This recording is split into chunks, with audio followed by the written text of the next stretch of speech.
Hello students, welcome back to my YouTube channel Indian judiciary. MP ADPO का batch चल रहा है जिसकी क्लास डेली 9 AM पे अपलोड हो जाती है हमारे चैनल पे। फूड सेफ्टी स्टैंडर्ड एक्ट चल रहा है जिसका चैप्टर 9 तक हम कवर कर चुके हैं। आज की वीडियो में हम चैप्टर 10 देखेंगे जो कि बहुत इम्पॉर्टेंट है और डील करता है adjudication and food safety appellate tribunal से। चैप्टर 10 में हमें सेक्शन 68 टू सेक्शन 80 तक कवर करना है। चलिए स्टार्ट करते हैं आज का सेशन। सेक्शन 68 डील करता है एडजुडिकेशन से। इसको हम हिंदी में बोलते हैं न्याय निर्णयन। For the purpose of adjudication under this chapter, an officer not below the rank of additional district magistrate of the district where the alleged offence is committed shall be notified by the state government as the adjudicating officer for adjudication in the manner as may be prescribed by the central government। क्या बोल रहा है section 68 का subsection 1। इस chapter के अंतर्गत adjudication के purpose के लिए, न्याय निर्णयन के पर्पस के लिए एक ऐसा ऑफिसर जो कि एडीएम से बिलो रैंक का नहीं होगा, एडीएम पे गोला लगाना है, एडीएम से बिलो रैंक का नहीं होगा, जहां पर अपराध किया जाना कथित किया गया है या फिर आरोपित है, स्टेट गवर्नमेंट के द्वारा उस ऑफिसर को नोटिफाई किया जाएगा as the adjudicating officer for adjudication उस मैनर में जैसा कि सेंट्रल गवर्नमेंट के द्वारा प्रिस्क्राइब किया जाए। तो यहाँ पर आपको दो चीज़ें याद रखनी है कि एडजुडिकेटिंग जो ऑफिसर होगा वो एडीएम से बिलो रैंक का नहीं होगा, और सेकंड चीज़ उसको स्टेट गवर्नमेंट नोटिफाई कर रही है, adjudicating officer. Subsection 2. The adjudicating officer shall, after giving the person a reasonable opportunity for making representation in the manner, and if on such inquiry he is satisfied that the person has committed the contravention of the provision of this act or the rules or the regulation made thereunder, impose such penalty as he thinks fit in accordance with the provision relating to that offence। Subsection 2 बोल रहा है कि जो adjudicating officer है वो उस व्यक्ति को रिप्रेजेंटेशन करने का मौका देगा, खुद के लिए अभ्यावेदन देने का मौका देगा।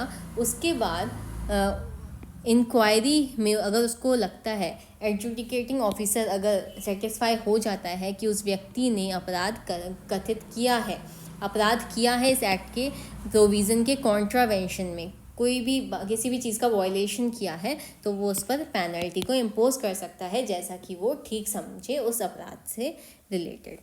Subsection 3. The adjudicating officer shall have the powers of a civil court, and all proceeding before him shall be deemed to be judicial proceeding within the meaning of section 193 and 228 of IPC। अब यहाँ पर sub section 3 में बोल रहा है कि adjudicating officer के पास civil court की सभी पावर्स होंगी और वो सभी प्रोसीडिंग्स जो उसके समक्ष की जाएंगी सेक्शन 193 और 228 के पर्पस के लिए उन्हें जुडिशियल प्रोसीडिंग माना जाएगा। अब देख लेंगे एक बार यहाँ पे कि सेक्शन 193 किससे डील करता है, आईपीसी का। तो सेक्शन 193 डील करता है पनिशमेंट फॉर फॉल्स एविडेंस, वहाँ पर दी गई है, और बीएनएस में ये सेक्शन हमें दिया गया है सेक्शन 229 में। यहाँ पर तो अभी आईपीसी मेंशन है लेकिन बीएनएस के भी सेक्शन साथ में देखने हैं। अब सेक्शन 228 आईपीसी किससे डील करता है, तो सेक्शन 228 डील करता है intentional insult or interruption to public servant sitting in judicial proceeding, और ये हमें दिया है बीएनएस के सेक्शन 267 में, ठीक है। And clause B shall be deemed to be a court for the purpose of section 345 and 346 of the CRPC। Clause B बोल रहा है कि एडजुडिकेटिंग ऑफिसर को वो सभी पावर्स दी गई हैं सिविल कोर्ट की, और उसको कोर्ट माना जाएगा किस पर्पस के लिए, सीआरपीसी के सेक्शन 345 एंड 346, जो कि बीएनएसएस में हमें दिया है सेक्शन 384 एंड 385 में। सेक्शन 384 किससे डील करता है? बीएनएसएस में procedure in certain cases of contempt. तो कंटेम्प्ट ऑफ कोर्ट के केसेस हैं यहाँ पर। और सेक्शन 385 डील करता है procedure when where court considers that case should not be dealt with under section 384। तो साइड में यहाँ पर बीएनएस और बीएनएसएस के सेक्शन लिख लेने हैं। तो ऑप्शन के अकॉर्डिंग ही हमें सिलेक्ट करना है, वहाँ पर बीएनएस से पूछा जा रहा है या फिर आईपीसी से। एंड सबसेक्शन 4 बोलता है while adjudicating the quantum of penalty under this chapter, the adjudicating officer shall have due regard the guidelines specified in section 49। तो जब भी adjudicating officer इस चैप्टर के अंतर्गत कोई भी पेनल्टी इम्पोज करेगा तो उसको कौन सा सेक्शन देखना होगा एक बार। सेक्शन 49 में जो गाइडलाइंस दी गई हैं, सेक्शन 48 डील करता है जनरल प्रोविजन फॉर पनिशमेंट से, और section 49 of food safety standard act deal करता है जनरल प्रोविजंस रिगार्डिंग पेनल्टी। ठीक है, उसी के अकॉर्डिंग पेनल्टी को इम्पोज कर सकता है। नेक्स्ट सेक्शन देखेंगे, section 69 deals with power to compound offences. अब ऑफेंसेस को कंपाउंड करने की शक्ति हमने सीआरपीसी में भी पढ़ा है सेक्शन 320 में, वहाँ पर दिया हुआ है कंपाउंडिंग ऑफेंसेस के बारे में। लेकिन यहाँ पर फूड सेफ्टी एक्ट में कौन से वो मामले होंगे जहाँ पर समझौता किया जा सकता है, ऑफेंसेस को कंपाउंड किया जा सकता है, और ये शक्ति किसके पास होगी। तो देखेंगे subsection 1 the commissioner of food safety. यहाँ पर हमें क्या करना है, एक गोला लगा लेना है। कमिश्नर ऑफ फूड सेफ्टी में by order empower the designated officer to accept from petty manufacturers who himself manufacture and sell any article of food, retailers, hawkers, itinerant vendors, temporary stall holders against whom a reasonable belief exists that he has committed an offence or contravention against this act, payment of a sum of money by way of composition of the offence which such person is suspected to have committed।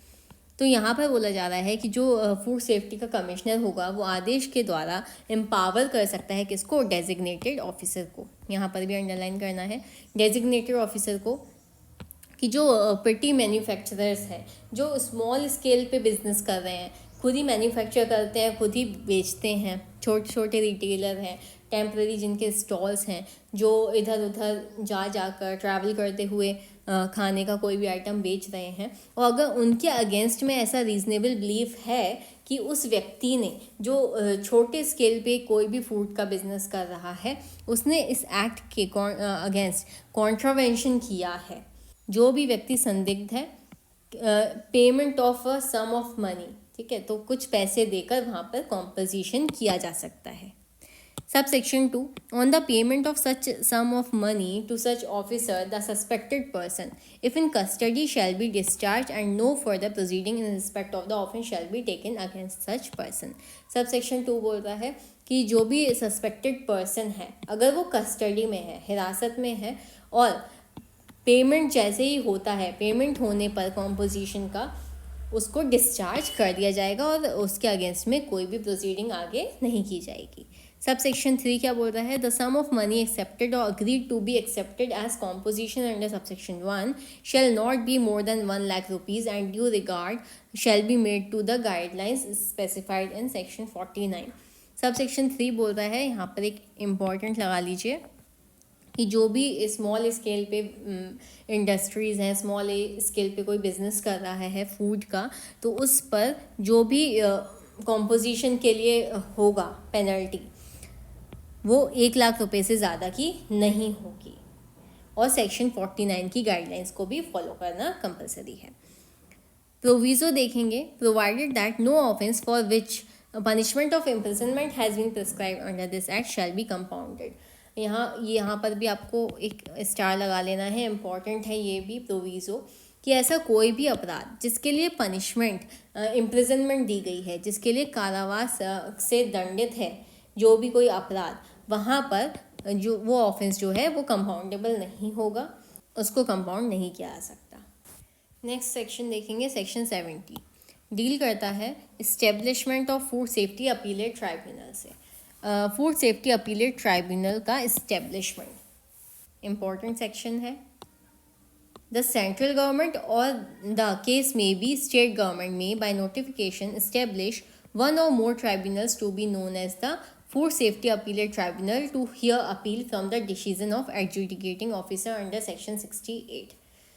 यहाँ पर central government या फिर state government notification के द्वारा establish कर सकेगी एक या एक से ज़्यादा ट्राइब्यूनल्स को, जिनको जाना जाएगा फूड सेफ्टी अपीलेट ट्राइब्यूनल के नाम से। वहाँ पर अपील्स की सुनवाई होगी। ऐसे कौन से डिसीज़न की? अगर कोई व्यक्ति सेक्शन 68 के अंतर्गत एडजुडिकेटिंग ऑफिसर के डिसीज़न से व्यथित है तो उसके डिसीज़न के अगेंस्ट सुनवाई होगी। कहाँ पर होगी? फूड सेफ्टी अपीलेट ट्राइब्यूनल में। Sub section 2, the central government or the state government, as the case may be, shall prescribe the matters and areas in relation to which the tribunal may exercise jurisdiction. Central government या फिर state government prescribe करेगा वो matters और वो areas जिनके संबंध में tribunal को एक्सरसाइज करने का jurisdiction है, क्षेत्राधिकार है। Subsection 3. The tribunal shall consist of one person only, hereinafter referred to as the presiding officer of the tribunal, to be appointed by notification by the central government or the state government as the case may be. Subsection 3 बोल रहा है कि tribunal consist करेगी one person only. यहाँ पे लगा लेना है गोला, ठीक है। जो भी उसको प्रिजाइड करेगा ट्राइब्यूनल को, presiding officer of the tribunal, किसके द्वारा अपॉइंट किया जाएगा? सेंट्रल गवर्नमेंट या फिर स्टेट गवर्नमेंट के द्वारा। प्रोविजो क्या है? Provided that no person shall be qualified for appointment as a presiding officer to the tribunal unless he is or has been a district जज। तो कोई भी व्यक्ति जो ट्राइब्यूनल का प्रिजाइडिंग ऑफिसर होगा तो उसकी क्या क्वालिफिकेशन है कि वो डिस्ट्रिक्ट जज हो या फिर डिस्ट्रिक्ट जज रह चुका हो। तो यहाँ पर हमें ऐसे गोला लगा लेना है। Sub section 4, the qualification, appointment, term of office, salary and allowances, resignation and removal of the presiding officer shall be such as may be prescribed by the central government. तो प्रिजाइडिंग ऑफिसर की qualification क्या होगी? Appointment, उसका term of office, salary, allowance, resignation और removal, ये सारी चीज़ें उस मैनर में होंगी जैसा कि सेंट्रल गवर्नमेंट प्रिस्क्राइब करे। Subsection 5. The procedure of appeal and powers of the tribunal shall be such as may be prescribed by the central government. अब प्रोसीजर क्या होगा ट्राइब्यूनल का? ट्राइब्यूनल का अपील सुनने का प्रोसीजर क्या होगा, क्या शक्तियाँ होंगी उसके पास, वो भी सेंट्रल गवर्नमेंट ही प्रिस्क्राइब करेगी। क्लियर है? नेक्स्ट सेक्शन देखेंगे, सेक्शन 71 डील करता है procedure and powers of tribunal से। अब ट्राइब्यूनल कौन सा प्रोसीजर फॉलो करेगा, क्या पावर्स होंगी उसके पास, ये हमें सेक्शन 71 में दिया गया है। Subsection 1. The tribunal shall not be bound by the procedure laid down by Civil Procedure Code, but shall be guided by the principle of natural justice, and subject to the other provision of this Act and rules made thereunder, the tribunal shall have powers to regulate its own procedure, including the place at which it shall have its sitting. क्या बोल रहा है subsection 1 कि जो tribunal होगा वो किसी भी प्रोसीजर के द्वारा बाउंड नहीं किया जाएगा सिविल प्रोसीजर कोड के द्वारा, बल्कि वो कौन सा सिद्धांत फॉलो करने वाला है? नेचुरल जस्टिस का। ठीक है, यहाँ पे हमें अंडरलाइन करना है, नेचुरल जस्टिस के प्रिंसिपल्स के द्वारा उसको गाइड किया जाएगा। और इस एक्ट के अदर प्रोविज़न के लिए या फिर रूल्स के लिए ट्राइब्यूनल के पास वो सभी शक्तियाँ होंगी कि वो अपने खुद के डिस्क्रिप्शन पे अपना खुद का प्रोसीजर वो फॉलो कर सकता है, इंक्लूडिंग द प्लेस जहाँ पर सुनवाई वगैरह होनी है ट्राइब्यूनल की। Subsection 2.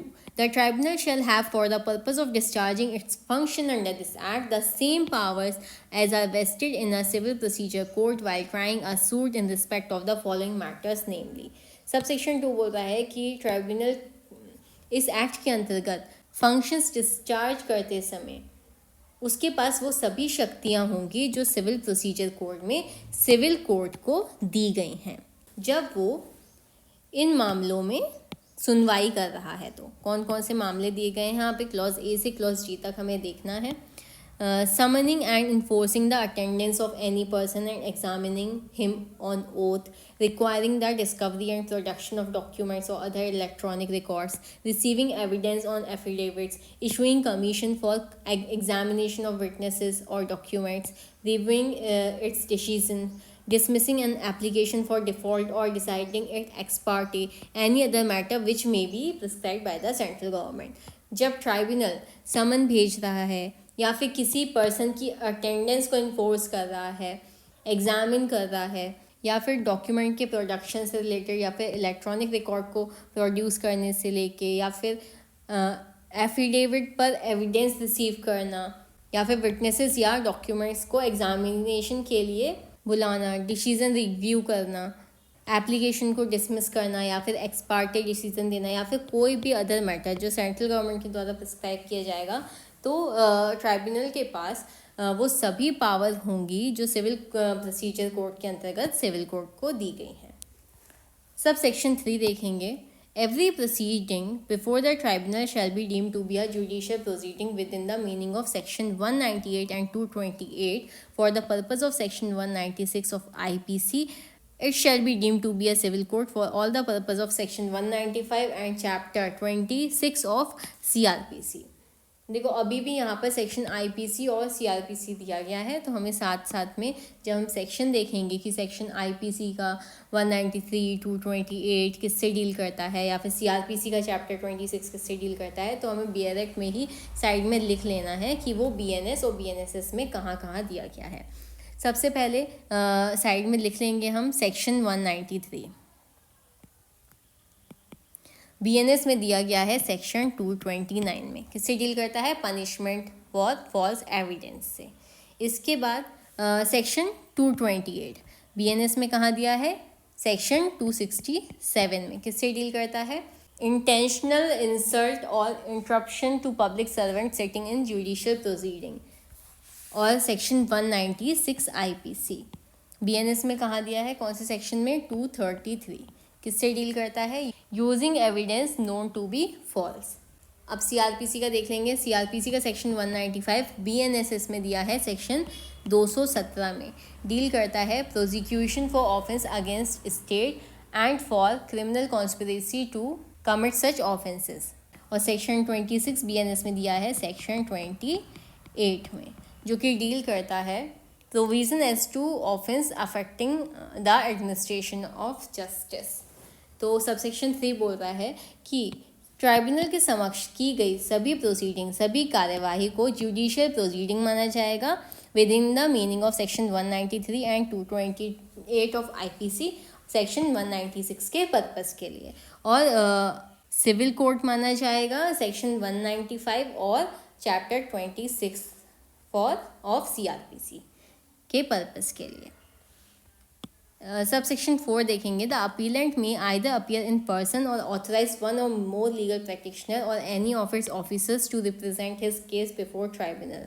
जो अपीलेंट है वो खुद भी अपीयर हो सकता है, या फिर एक या एक से ज़्यादा लीगल प्रैक्टिशनर के द्वारा अपना केस को रिप्रेजेंट कर सकता है, या फिर किसी ऑथराइज्ड ऑफिसर के द्वारा करवा सकता है ट्राइब्यूनल के समक्ष। Subsection 5. The provision of the Limitation Act shall, except as otherwise provided in this Act, apply to an appeal made to the tribunal.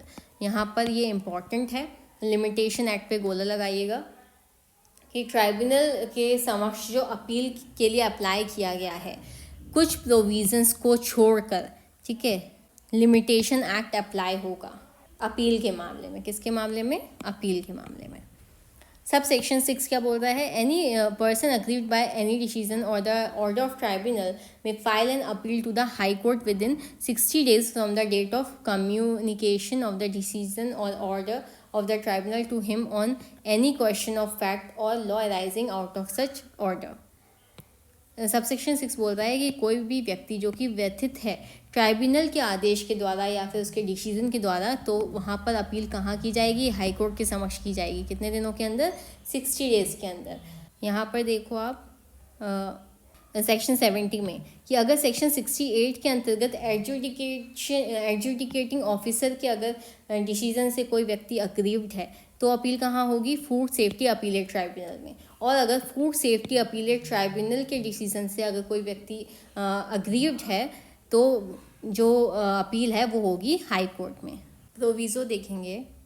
provided that the High Court may, if it is satisfied that the appellant was prevented by sufficient cause from filing the appeal within the said period, allow it to be filed within a further period not exceeding 60 days. Proviso बोल रहा है कि high court अगर satisfied हो जाता है कि appellate जिसको अपील फाइल करनी थी वो सफिशिएंट कॉज की वजह से 60 डेज़ के अंतर्गत अपील फाइल नहीं कर पाया, तो हाई कोर्ट उसको अलाउ कर देगा आगे कि वो नेक्स्ट 60 डेज़ में अपील फाइल कर दे। तो यहाँ पे आप लिख लीजिए 60 डेज़, जो कि जनरल प्रोविज़न है। एक्सेप्शनल केसेस में 60 डेज़ उसको और मिल सकते हैं अगर हाई कोर्ट को सेटिस्फाई हो जाए कि उसके पास सफिशिएंट रीज़न था 60 डेज़ के अंदर अपील फाइल ना करने का। ठीक है, अब देखो सेक्शन 72 डील करता है civil court not to have jurisdiction. Civil court के पास आधिकारिकता ना होना, ज्यूरिसडिक्शन ना होना। No civil court shall have jurisdiction to entertain any suit or proceeding in respect of any matter which an adjudicating officer or the tribunal is empowered by or under this act to determine. क्या बोल रहा है section 72?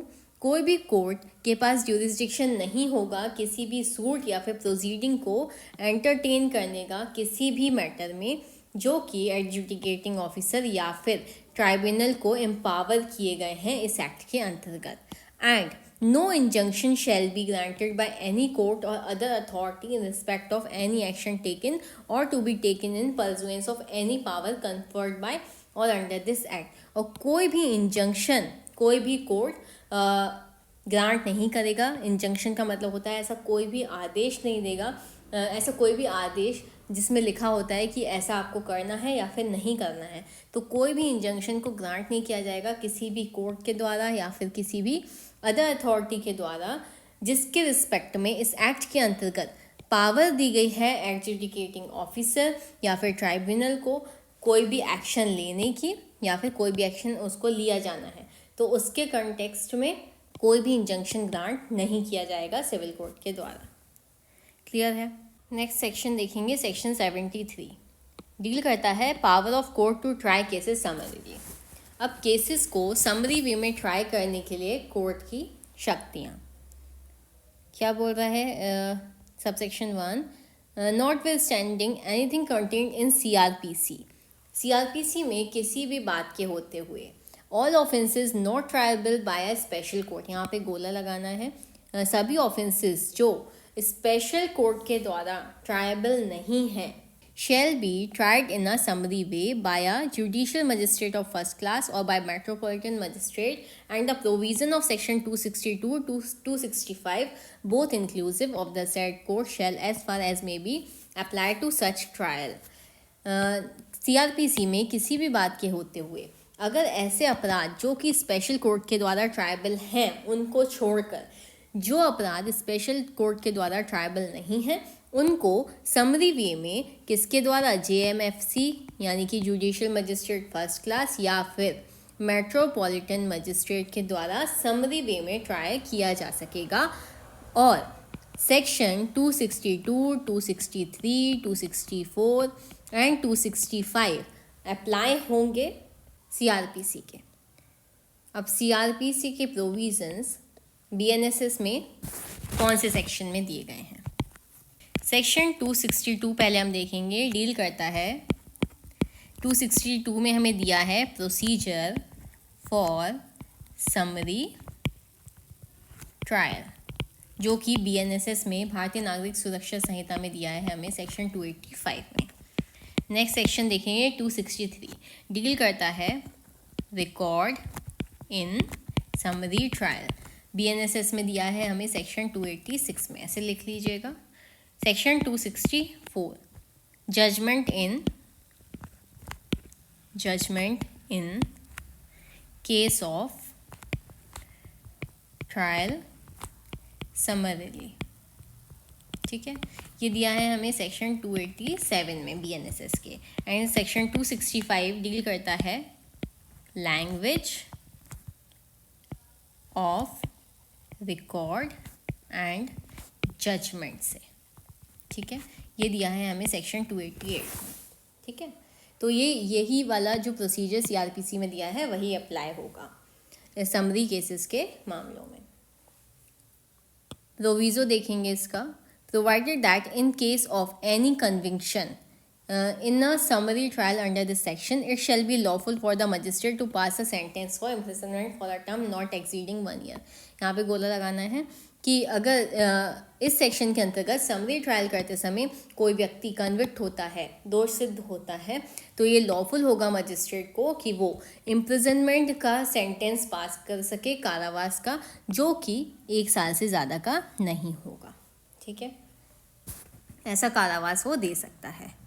Next देखेंगे, एक और proviso है, provided further that when at the commencement of or in the course of a summary trial under this section it appears to the magistrate that the nature of the case is such that a sentence of imprisonment for a term exceeding 1 year may have to be passed, or that it is for any other reason undesirable to try the case summarily, the magistrate shall, after hearing the parties, record an order to that effect and thereafter recall any witness who may have been examined and proceed to hear or rehear the case in the manner provided by the said code. तो आगे बोलता है proviso कि इस section के अंतर्गत summary trial करते समय अगर मजिस्ट्रेट को ऐसा प्रतीत होता है कि जो केस का नेचर है वो इस श्रेणी का है कि जो इम्प्रिजनमेंट है वो 1 साल से ज़्यादा का होना चाहिए. जैसे कि यहाँ पर फर्स्ट प्रोविज़ो में ये बताया गया कि अगर समरी ट्रायल में कोई व्यक्ति कन्विक्ट होता है तो जो मजिस्ट्रेट है वो 1 साल तक का कारावास से दंडित उसको कर सकता है. 1 साल से ज़्यादा का टर्म नहीं होना चाहिए. लेकिन अगर मजिस्ट्रेट को ऐसा लगता है कि जो नेचर है केस का उसका इम्प्रिजनमेंट 1 साल से ज़्यादा का होना चाहिए, या फिर कोई और रीज़न उसको लगता है कि जो केस है उसको समरी वे में ट्राई नहीं किया जा सकता, तो मजिस्ट्रेट पार्टीज़ को सुनने के बाद एक ऑर्डर रिकॉर्ड करेगा, एक आदेश को अभिलिखित करेगा और विटनेसेस को दोबारा से बुला सकता है जिनका एग्जामिनेशन होना है और आगे प्रोसीड कर सकता है, दोबारा से हियरिंग के लिए बुला सकता है उस मैनर में जैसा कि CRPC में दिया गया है. क्लियर है. नेक्स्ट सेक्शन देखेंगे, सेक्शन 74 डील करता है special courts and public prosecutor से. इस सेक्शन में सीरियस फूड सेफ्टी ऑफेंसेस जहाँ कंज्यूमर का ग्रीवियस इंजरी या डेथ होती है उनके फास्ट और इफेक्टिव ट्रायल के लिए स्पेशल कोर्ट बनाना. ठीक है, ये इसका फोकस है. Sub section 1, notwithstanding anything contained in this act or in the CRPC, the central government or the state government in their respective jurisdiction may, if considered expedient and necessary in the public interest, for the purpose of the trial of offences relating to grievous injury or death of the consumer for which punishment of imprisonment for more than 3 years has been prescribed under this act, constitute by notification in the official gazette as many special courts with the concurrence of the Chief Justice of the High Court as may be necessary for such area or areas for exercising such jurisdiction as may be specified in the notification. देखिए underline करते जाइएगा जो चीज़ें मैं आपको बता रही हूँ. CRPC और में या फिर इस एक्ट में किसी भी बात के होते हुए सेंट्रल गवर्नमेंट या फिर स्टेट गवर्नमेंट अपनी अपनी ज्यूरिस्डिक्शन में जब उन्हें लगे कि पब्लिक इंटरेस्ट में ज़रूरी है और ऑफेंस ऐसा हो जिसमें कंज्यूमर को ग्रीवियस इंजरी हुई हो या फिर उसकी डेथ हो गई हो और ऐसे और 3 साल से ज़्यादा की पनिशमेंट प्रिस्क्राइब हो किसी भी ऑफेंस के लिए, ठीक है, मोर देन 3 years, तो गवर्नमेंट ऑफिशियल गजट में नोटिफिकेशन के द्वारा हाई कोर्ट के चीफ जस्टिस की परमिशन से स्पेशल कोर्ट कॉन्स्टिट्यूट कर सकती है एक या एक ज़्यादा एरियाज़ के लिए. अब देखो सबसेक्शन 2 क्या बोल रहा है. ए स्पेशल कोर्ट में on its own motion or on an application made by the public prosecutor and if it considers it expedient or desirable so to do, sit for any of its proceeding at any place other than its ordinary place of sitting. अब special court कहाँ बैठ सकती है? Special court अपनी मर्ज़ी से, ठीक है, स्पेशल कोर्ट अपनी मर्ज़ी से या फिर पब्लिक प्रोसिक्यूटर की एप्लीकेशन पर अगर उसे एक्सपीडियंट या डिज़ायरेबल लगे, ठीक है, तो अपनी नॉर्मल प्लेस के अलावा, ठीक है, ऑर्डिनरी प्लेस ऑफ सिटिंग की जगह किसी और जगह पर भी प्रोसीडिंग कंडक्ट कर सकती है।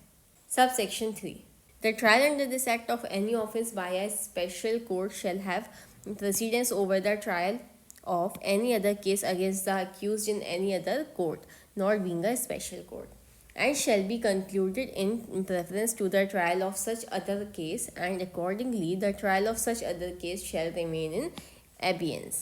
क्या बोल रहा है सबसेक्शन 3?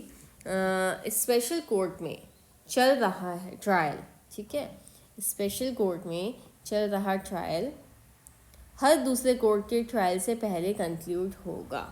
अगर एक्यूज के खिलाफ किसी और नॉर्मल कोर्ट में केस पेंडिंग हो तो वो केस टेम्परेरीली क्या हो जाएगा, एबियंस हो जाएगा, यानी कि रुक जाएगा जब तक स्पेशल कोर्ट का ट्रायल कंप्लीट नहीं हो जाता। Subsection 4, for every special court the central government or the state government as the case may be shall appoint a person to be a public prosecutor and may appoint more than one person to be the additional public prosecutor. अब क्या है subsection 4 में, हर special court के लिए public prosecutor appoint किया जाएगा, ठीक है। कौन करेगा? सेंट्रल गवर्नमेंट या फिर स्टेट गवर्नमेंट, जैसा भी केस हो। और गवर्नमेंट जो है वो एडिशनल पब्लिक प्रोसिक्यूटर, एक या एक से ज़्यादा एडिशनल पब्लिक प्रोसिक्यूटर को भी नियुक्त कर सकती है। अब प्रोविजो क्या बोल रहा है? Provided that the central government or the state government as the case may be may also appoint for any case or class or group of class cases a special public prosecutor, और ज़रूरत पड़ने पर special public prosecutor को भी नियुक्त किया जा सकता है स्पेसिफिक केस या क्लास ऑफ केसेस के लिए। अब देखेंगे subsection 5, a person shall not be qualified to be appointed as a public prosecutor or an additional public prosecutor or a special public prosecutor under this section unless he has been in practice as an advocate for not less than 7 years or has held any post for a period of not less than 7 years under the union or a state requiring special knowledge of law. अब subsection 5 में बात हो रही है qualification की। कोई भी person तभी public prosecutor, additional public prosecutor या फिर स्पेशल पब्लिक प्रोसिक्यूटर बन सकता है जब वो कम से कम 7 साल की उसकी प्रैक्टिस हो, ठीक है, एज एन एडवोकेट, या फिर यूनियन या स्टेट गवर्नमेंट में 7 साल का लीगल एक्सपर्ट पोस्ट होल्ड किया हो उसने, ठीक है, स्पेशल नॉलेज रखता हो लॉ की। क्लियर है? सेक्शन 75 देखेंगे, डील करता है power to transfer cases to regular courts, regular courts को केसेस को ट्रांसफ़र करने की शक्ति। Where after taking cognizance of any offence, a special court is of opinion that the offence is not triable by it, it shall, notwithstanding that it has no jurisdiction to try such offence, transfer the case for the trial of such offence to any court having jurisdiction under the CRPC, and the court to which the case is transferred may proceed with the trial of the offence as if it had taken cognizance of the offence. Section 75 बोल रहा है जहाँ किसी अपराध को संज्ञान में लेने के बाद स्पेशल कोर्ट का ये ओपिनियन है कि वो ऑफेंस, वो अपराध उसके द्वारा यानी कि स्पेशल कोर्ट के द्वारा ट्रायबल नहीं है और उस ऑफेंस को ट्राई करने का कोई भी ज्यूरिसडिक्शन स्पेशल कोर्ट के पास नहीं है, तो स्पेशल कोर्ट ट्रांसफ़र कर सकेगी उस केस को किसी भी कोर्ट में जो उसके ऊपर अधिकारिकता रखता हो अंडर CRPC, ठीक है, any court having jurisdiction under CRPC। और वो कोर्ट जिसको मामला ट्रांसफ़र किया गया है वो उसी प्रकार से आगे प्रोसीड करेगा मानो कि उस अपराध का कॉग्निजेंस उसी कोर्ट ने लिया हो। क्लियर है? तो आई होप आप लोगों को सेक्शन 75 तक समझ में आ गया होगा। अब सेक्शन 76 से सेक्शन 80 तक हम कल करेंगे। वीडियो अच्छी लगी हो तो please do like, share, subscribe. Thank you for watching, and कोई डाउट हो तो आप कमेंट सेक्शन में पूछ सकते हैं। बाय।